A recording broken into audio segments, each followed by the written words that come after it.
Greetings colleagues, welcome to episode 28 of ImpactEd. Can't believe we've clocked up so many, James, and today we're going to go back and have a deep dive into looking at the check-in assessments. We're going to look at Year 3. You're going to take us through a process of manipulating the data to look at what we might be able to do next year with our focus around the targeted interventions. Yeah, so a bit of dot joining here. Let's join the dots. The Scout team have done a great job, I think, with the check-in assessment tile in Scout. That's working really well. There's a kind of an element of business as usual around this too. There's a good 5 weeks left of term 4. So we do want to be using that data immediately if we possibly can. And if you're in a school that's lucky enough to have an interventionist or a instructional leader or an above establishment position that's focused on intervention, then you might want to look at these techniques and consider their worth in terms of keeping student progress really ticking over at this time. So we might just go back to our old friend Scout and have a look in there. Okay, let's cut across.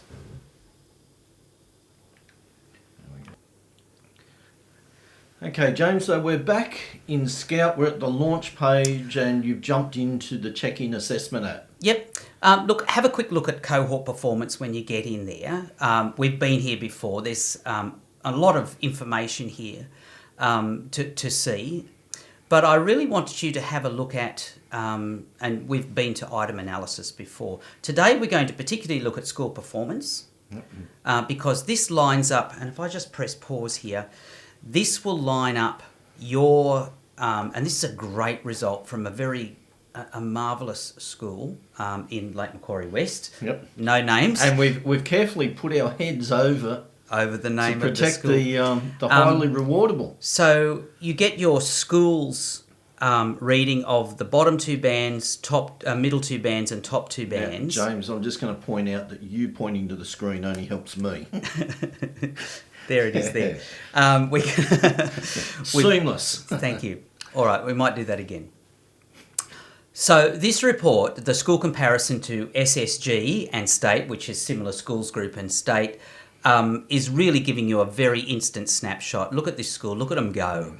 No one in the bottom 2 bands, as opposed to the SSG and the state figure. Killing them. Yeah. Middle 2 bands and then the top 2 bands. So that's a particularly useful view to have.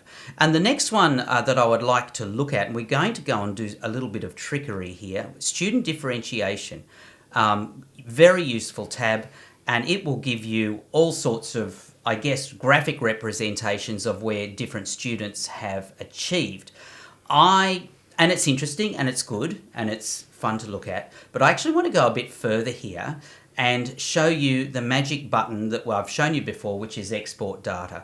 And it's in the top right hand corner, the 3 dots, and we press on there and we export data, and then we get it all in a lovely spreadsheet. So I'm going to stop there and we're going to cut across to the spreadsheet. Yep. And it's worth noting that you take the summarised data, you don't need all the data that sits behind it, you just make it much bigger than it needs to be. Okay. Stop there. Do you like that graph? Righto, Steve. So I've downloaded the data from out of Scout from the check-in assessment. Here it is opened as an Excel spreadsheet. I've spread the columns out. Remember my hint about making it readable is the first big hack with working with Excel. I've changed the students' names.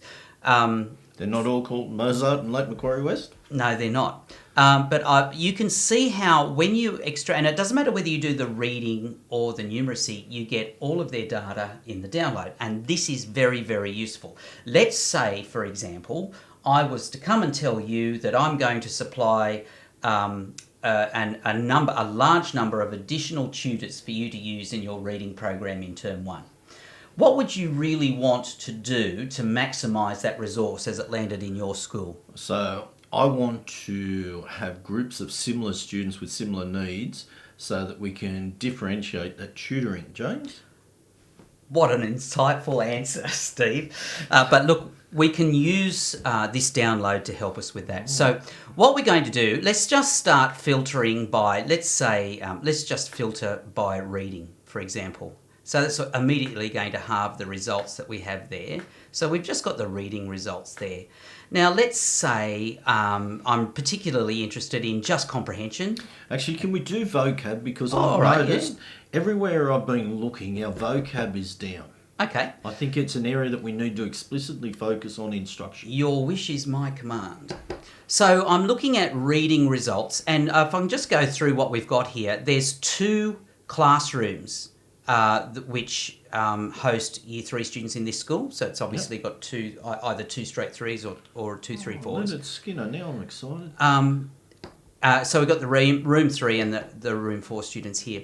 Now, are you interested in those students who did well in vocabulary or those who may need support? Well, at the moment, there are probably 2 groups that I want to know about, James. That's the group that did poorly, and those whose performance wasn't right at the top, that I think there's room that we can chase our top 2 band target. Let's go for a dive here. So let's start with the first group you mentioned, and let's just filter out the stage 1 answers in the check-in assessment. So we can see here that Mozart got 100% of the stage 1 questions correct. So I'm not worried about Mozart. I might come across here and filter here on those who only got, say, 50% of those stage 1 questions correct. Now, I'm sure the Beatles, Stones, Zeppelin, Beethoven and REM... Now, there's a group. Wouldn't it be a great group, actually? But there's a starting point for me putting together. And look, these kids come from across the stage, across the 2 rooms. These are the students who didn't do so well on the stage 1 questions. They're in Year 3, so that's an alarm bell. Yep. I'd say this is quite a heavy intervention. And I would say in the fullness of time that there's some ground we could probably make up, and if we got going tomorrow, we could probably make up some ground before the end of the year. Let's go back a little bit wider now, so let's just stop there. So now, I guess, let's go back to the stage questions and let's look at the stage 3 questions. You were interested in those students who were performing more highly? Yes. Okay, and could do with some acceleration. So here's our stage 3 questions as they were answered. Now, not many people got 100%, but I think we can filter. Let's just filter with, say... Can we do 80 and 60, please? All right, let's filter with 80 and 60.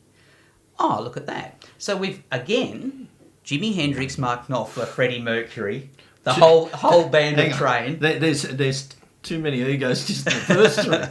They'll never play. But look at the group we've put together, and really quickly and easily. How long did it take us? Yeah. We're just going on straight data. Now, obviously, you would have a chat with the teachers in the Well, that's it. stage. I know Hendrix is a troublemaker. And he's left-handed. Yeah. All right, so let's stop there.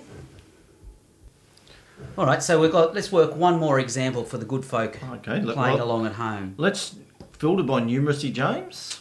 All right, we can do that. Yes. And then I'd like to have a look at number sense and algebra. Okay, my personal favourite. It's really sad that I knew that. Okay. And what are we looking for here? An intervention group, an extension group? Well, those kids in the middle that just sort of go unnoticed. Let's have a look at pulling out that middle group just so that we're covering the spectrum. So I guess we're looking at the students who are getting the stage 2 questions mostly correct. Yeah. And look, I don't think I need to do too much filtering. No. Outside of that. That's quite a large group across both rooms. What would be interesting though now is to talk particularly around the performance result against capability. Mm-hmm. So which of those kids just haven't quite hit their perceived potential that we could drill into, and putting the faces to that data. Well, let's knock off the first 3. I'm going to say quartiles, they're not. They're groupings. Groupings. Yeah. And so these are the kids who sort of got from around 37 to around 62% of those questions correct. And as I always thought, Beethoven's just seems quite capable, not applying himself. Yes. But anyway, look, there it is in a nutshell. Try downloading the data and have a bit of a play with these filters, and you'll be really surprised. And I would put it out there that, depending on where you get to in the next 5 weeks, that these data may well still have some use early in term 1. Yep. You know about that little slip that happens over the Christmas break with some kids. So a lot of the things found in this check-in assessment may well still be current. We do have some things on the horizon where we may be increasing the number of interventionists and tutors at school. This is a real direct link between what we now know, and we'll have looked at this for situational analysis, what we can be doing as business as usual right now in terms of really getting in and injecting some time and effort into some of our more needy students, but also showing the way when we have that additional resource. We don't want to squander it in the first 5 weeks of, going and doing some benchmarking or something. We know where the kids are, right? It's right there in black and white. We can make some flexible groupings, and we can work as we go. The other thing you can do once you've got the students' names is you can do an item analysis, and you can filter that by outcome. Yep. How powerful would it be? Let me paint the picture for you. I'm a tutor starting at your school. Here's a group of kids who have a problem with number sense, in particular base 10 concepts. Here is the outcome from the syllabus. Here are the teaching points. Away you go. Not only desirable, essential, that intervention has to be explicit and specific. Yeah. So look, hopefully that's given you some food for thought. Really practical one there for people to do. All right. Still keep swimming. Christmas is on its way. Jingle bells. I think Hawaiian shirts might be the next episode, James. Hawaiian shirts. It's a bit early. No, I think episode after next, Hawaiian shirts. Oh, you must have something serious planned. Take care, colleagues. All Talk right. again soon. Bye. Afternoon.